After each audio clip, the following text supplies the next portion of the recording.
Peace and blessings. I am here with my sister, my student, and also my friend, Sister Ekua. Greetings. Peace and love to the world. Always. Yes, give thanks. And so we are coming today. As y'all know, I like to hear the voices of the people. And so I wanted to take this opportunity to come forth with one of my sisters from the younger generation. I've had the elders to come and speak. And so now we're going to get some voice from that 20s age range and see if we can get into some of their mindset.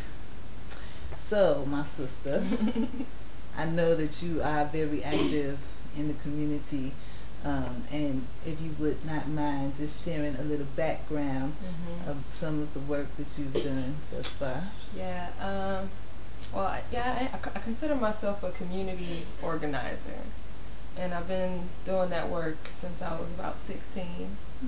I'm originally from Milwaukee, Wisconsin, so there's a lot to organize there in places like that, those kinds of cities in the Midwest. Cities, yes. And so I started out with youth advocacy and just, we did things like cop watch and training other young people to monitor the police and training other community members of all ages to know what their rights are in dealing with the police.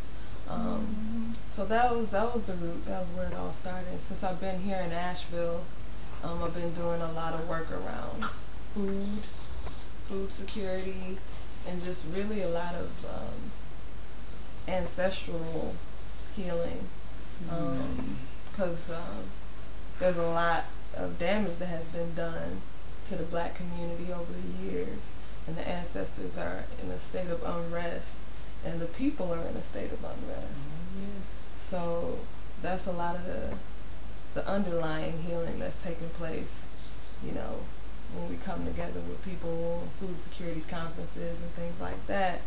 Yeah, we're talking about food, but there's all these different intersections of race and class and privilege that we also have to talk about. Gender and sexuality and all of these things. So I'm an intersectional organizer. We got to pay attention to how everything fits together. Well, I give thanks. I know my sister has been very active in, the cop watch thing. I have to start with, because that is something that is still needed, and I wish I hear of more 16-year-old or other teenagers or any people who have the mindset to do such a thing, because we know that's a big problem in our community, having so many people, in the prison system. We definitely have to address that. That's a whole nother conversation. Yeah. But still, we can start with those kind of things, and to know that the youth, that there are some youth who are active, who are conscious, and who are moving, not just talking about it, but actually doing something concrete, to make a difference. That's what's up. I appreciate that. And then you also mentioned the food security. Yes. I like how she put that, food security, because we know, we have been warned that there will be a time when the access to food would be difficult. It's becoming more and more. True, no doubt, and the access to quality food is already extremely challenging. In most places, it's hard to find food that's not GMO food, genetically modified. The fast food places, it's all around us, the preservatives, all of these things. So we have to start thinking, and it's good to see that young people are actually thinking about food security. So what kind of things are you doing in that realm? Well, with the food security piece, what I feel motivated to do on a personal level first is to reclaim that knowledge that has been forgotten. How to grow food, which is linked to you know, how to recognize plants and how to recognize and grow herbs for medicinal use as well. So it's kind of taking, you know, our power back, you know, from these, you know, huge systems of producing food and the medical industrial complex, taking our power back from these entities so we can, you know, eat for ourselves and heal with ourselves without having to depend on going to a hospital or a grocery store. Right. That's the ultimate goal. Having good, you know, quality food. Yeah. And I've had gardens myself, and I know it's nothing better as far as eating than to be able to go outside in your backyard and pick some fresh salad and wash it and put it right there on the table for the family. The quality and the love in that is just divine. So we give thanks for that. Working with the food is definitely something that we have to do more of in our community. Also, I know that you do some healing work. Yes. So if you don't mind sharing some of your thoughts. We don't want to make it too long, but give us a few last thoughts about healing.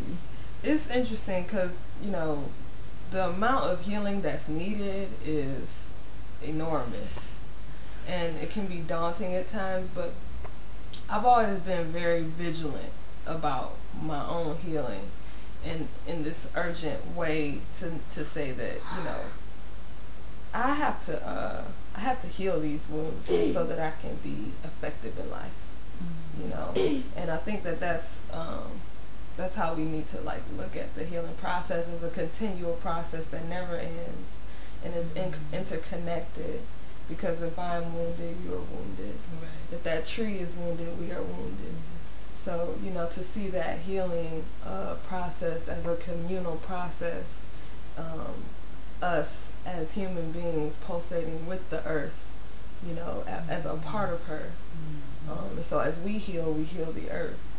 And looking at it as it becomes more of a responsibility when you think about it that way. Right. You know, it's like I gotta heal for my sister and my mama and the earth.